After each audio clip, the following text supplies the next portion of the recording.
8 வயது ஆடு வைத்துக் கொண்டிருந்தவரை 22 பேர் வன்புணர்வு செய்து சின்ன குழந்தையை கையை உடைச்சு காலை உடைச்சு வன்புணர்வு செஞ்சு கொலை செஞ்சு கொண்டு விட்டான். எப்படி இருக்கு பாரு.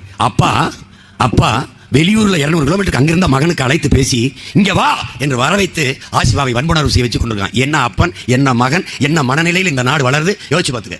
செத்து போயிட்டா. அவங்க அப்பா, ஆசிபாவுடைய அப்பா தேடுறாரு, எல்லா இடங்களிலும் தேடுகிறார். கடைசியா ஒன்று சொன்னார், கோயில் புனிதமான இடம், அங்கே இப்படியா நடந்திருக்கும் என்று நான் கொஞ்சம் கூட எண்ணி பார்க்கவில்லை. அதனால் எல்லா இடமும் தேடிய நான் இந்த கோயிலுக்குள் என் மகளை தேடவில்லை என்கிறார். அந்த நம்பிக்கையை நாசமாக்கியவர்கள் கொன்று விட்டார்கள். கைது பண்ணி அழைத்துட்டு போகும்போது பாரத மாதாக்கு செய்கின்றார்கள். இதெல்லாம் கொடுமை. இந்த கொடுமை எல்லாம் இதுதான் புதுச்சேரியில் நடந்தது. புதுச்சேரியில் 6 வயது மகளை வன்புணர்வு செய்து கொலை செய்தது யார்? ஏன் அந்த பிரச்சனை அப்படி மூடப்பட்டது? ஏன் அது மறுபடியும் பேசப்படவில்லை?